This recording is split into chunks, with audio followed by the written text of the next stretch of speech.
Mesdames, Messieurs, bonjour. C'est un plaisir de vous retrouver. Voici les titres de ce journal.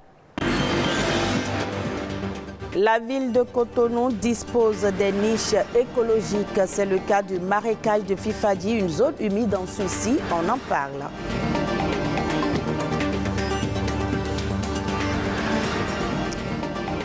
La communauté énergétique et électrique ouest-africaine est soucieuse de l'avancement du marché d'interconnexion du courant électrique. Les acteurs se sont réunis à Cotonou pour réfléchir à un cadre de régulation rénové de l'électricité. Et comment fonctionne le marché d'interconnexion du courant électrique? Les précisions du président de l'autorité de régulation régionale de l'électricité à suivre dans ce journal.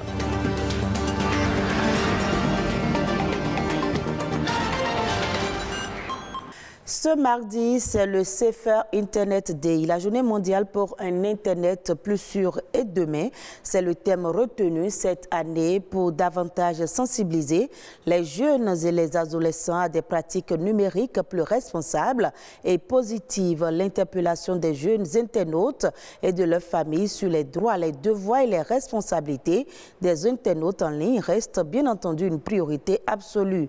Les enfants et les adolescents ne maîtrisent pas toutes les règles de base sur Internet et se mettent facilement en danger dans leur utilisation des réseaux sociaux, messageries, sites de jeux et autres sites marchands.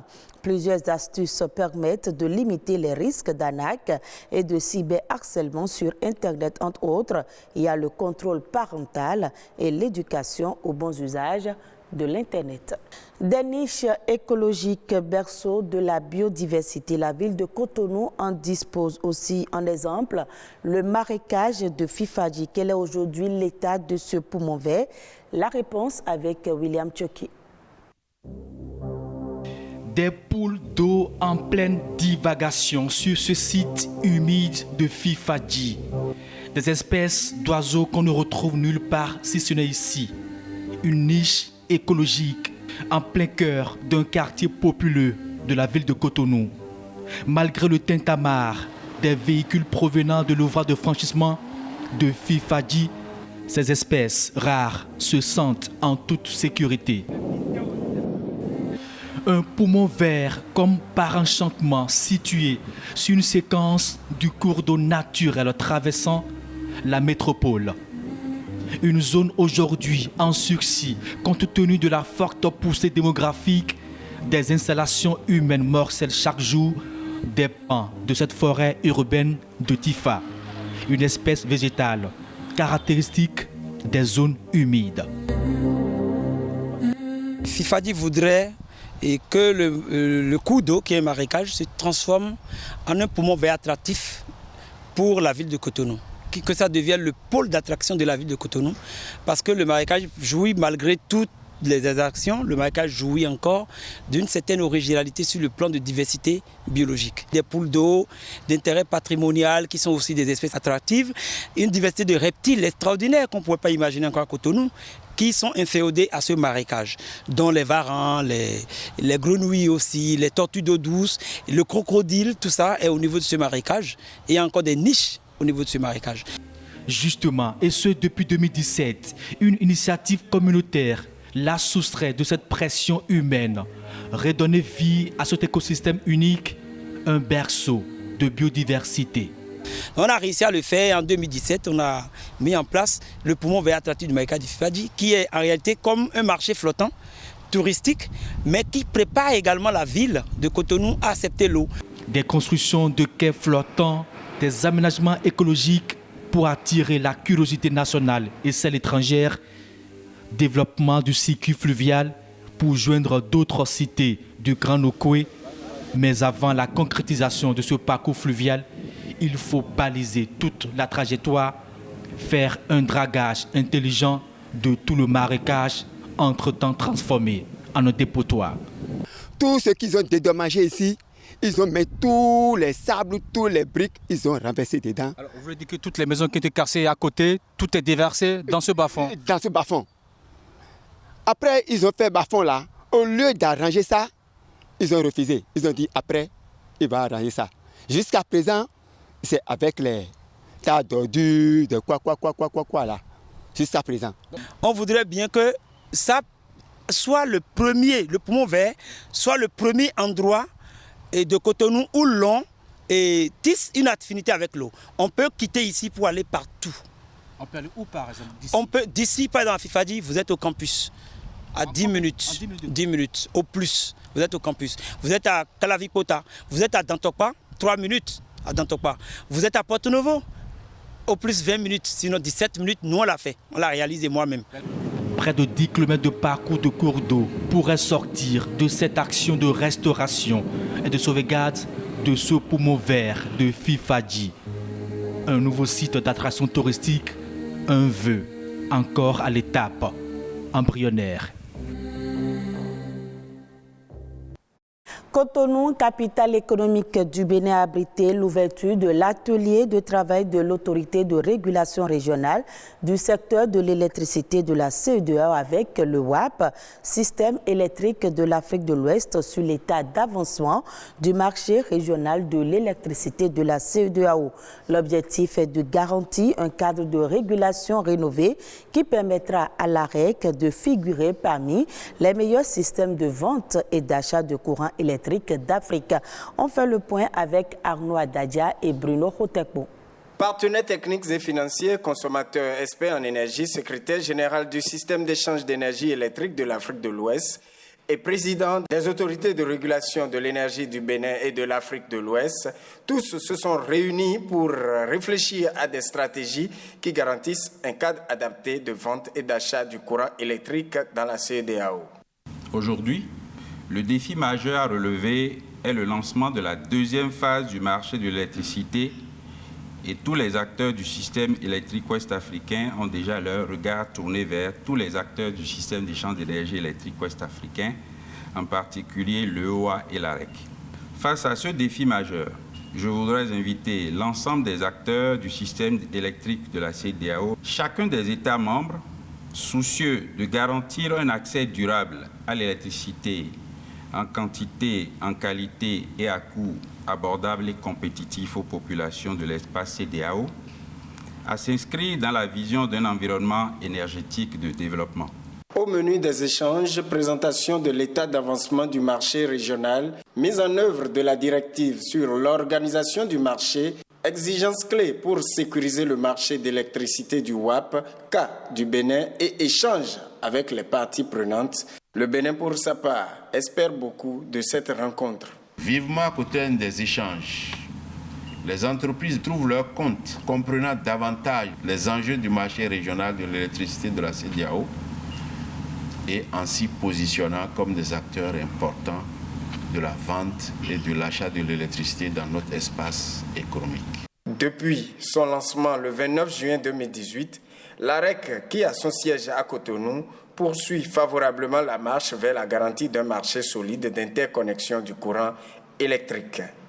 Et les participants à cet atelier ont échangé autour de la question des bailleurs de fonds de l'appui de l'AREC à l'autorité de régulation de l'électricité du Bénin et de la question des transports. Le président de l'autorité de régulation régionale de l'électricité parle du fonctionnement du marché d'interconnexion du courant électrique. On l'écoute. Les directives de la CEDEAO nous ont permis de phaser le marché. La première phase qui consiste à prendre en compte les échanges qui se font déjà entre les États, qui ont été institués par les chefs d'État entre les pays pour accompagner les uns et les autres. Et la deuxième phase à laquelle nous nous préparons, c'est pour pouvoir ajouter un type de marché qu'on appelle le marché day ahead, de la veille pour le lendemain, c'est-à-dire que si les contrats ne suffisent pas, vous allez sur un marché pour compléter en faisant des prévisions la veille pour recueillir ensuite l'énergie le lendemain. Et la troisième phase qui est l'ouverture totale du marché, où on définira les personnes ou les sociétés, les institutions dotées de capacités morales et financières pour pouvoir aller chercher l'énergie à n'importe quel point de l'espace CEDEAO. Notre objectif aujourd'hui, c'est de lancer la phase 2, puisque la phase 1 a déjà été lancée au niveau depuis 2018, ici à Cotonou même, où on a mis en place les nouveaux contrats, on a mis en place les directives pour permettre à ce que les États qui ont des contrats bilatéraux puissent de façon transparente procéder à des échanges. Vous avez pu voir aujourd'hui au niveau de la présentation qu'il y a 18 contrats bilatéraux qui existent au niveau de la CEDEAO et qui fonctionnent très très bien. Alors, dans la phase 2, nous envisageons de pouvoir libéraliser un tout petit peu plus pour pouvoir permettre aux gens d'aller, de faire une planification, de programmer leurs besoins la veille pour le lendemain et de recueillir de recueillir leur énergie pour le lendemain. Donc l'autorité de régulation régionale du secteur de l'électricité se charge d'élaborer les règles pour que le marché fonctionne correctement. Faisons à présent le tour d'horizon des autres faits ayant marqué l'actualité nationale. C'est une compilation de Nadège Omolade Sané.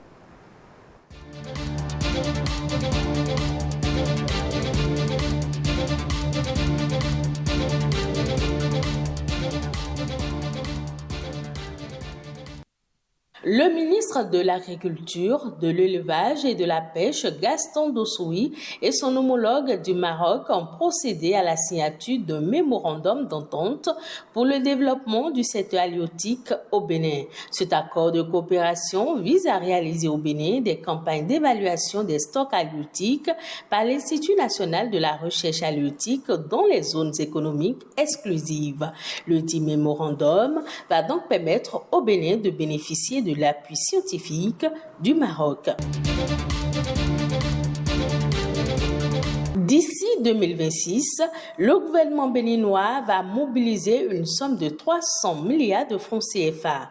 Le but visé est de limiter les effets des chocs exogènes caractérisés entre autres par l'insécurité dans le Sahel, la guerre russo-ukrainienne, la COVID-19 et les changements climatiques et leurs impacts sur la sécurité alimentaire des ménages.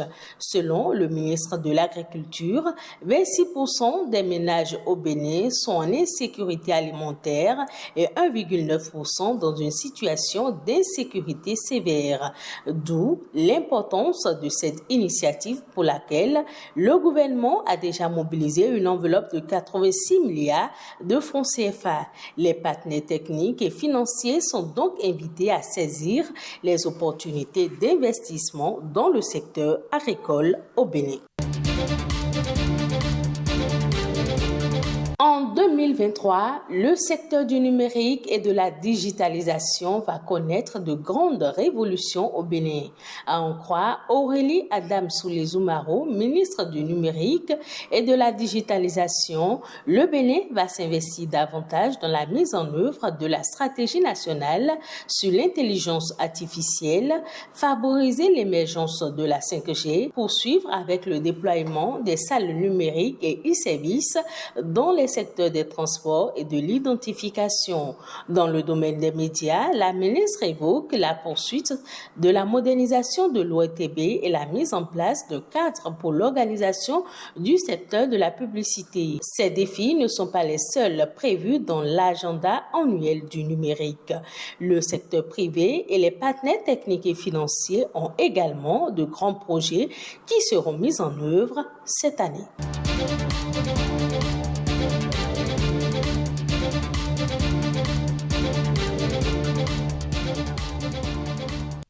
Hors du Bénin, une croissance qui dépasse les 7%, la seconde plus forte en Afrique de l'Ouest. Ce sont les prévisions du Fonds monétaire international concernant le Niger en 2023. L'année 2022 a été marquée d'une croissance qui, elle, dépassait les 5%. Mais les Nigériens vivent des temps économiques très durs depuis l'année dernière, entre inflation et pénurie. Suivez le reportage réalisé par nos confrères de France 24. C'est une excellente nouvelle pour le Niger. La dernière saison des pluies favorise de bonnes récoltes agricoles cette année. Dans ces rizières en banlieue de Niamey, les ouvriers se pressent pour tirer les meilleures quantités de riz et éviter les pénuries. En 2022, les récoltes avaient été près de 40% inférieures à l'année précédente. L'année dernière, il y a eu des inondations dans ces rizières. Mais cette année, on est à l'équilibre. Si on attend trop, certains endroits vont être inutilisables. Là où je me trouve actuellement, si on ne travaille pas rapidement la battue, les récoltes seront gâchées. Les bonnes récoltes sont un des facteurs principaux d'une croissance de plus de 7% prévue au Niger en 2023. Mais la hausse générale des prix depuis l'année dernière handicape encore fortement les commerçants agricoles. Il y a 2 ans, lorsque le prix de l'engrais n'avait pas augmenté, j'avais entre 20 et 26 sacs de riz par rizière. Mais en 2022, avec l'augmentation des prix, je n'ai pu avoir que 9 sacs. Une partie des consommateurs espère que la croissance économique du Niger en 2023 poussera l'État à limiter l'inflation. On souhaite vraiment que les prix redescendent très vite. Si les cultivateurs sont mieux soutenus, on espère que les prix redescendront. Et nous, consommateurs, pourrons en bénéficier. Pour l'instant, pas de nouvelles mesures anti-inflation prévues. Les gains engendrés par cette croissance seront, selon le plan du gouvernement, d'abord réinvestis dans l'éducation et particulièrement dans les zones rurales. Le gouvernement envisage de remplacer les écoles en paillotes par des écoles en matériaux définitifs. Donc les populations rurales verront les changements. La croissance n'est donc pour l'instant pas utilisée pour faire baisser le coût de la vie des Nigériens. Une situation qui avait mené plusieurs centaines d'entre eux à manifester dans la rue fin 2022. Et ce sera tout pour ce journal à revoir sur le site de l'ORTB, www.ortb.bj. Merci à vous de l'avoir suivi.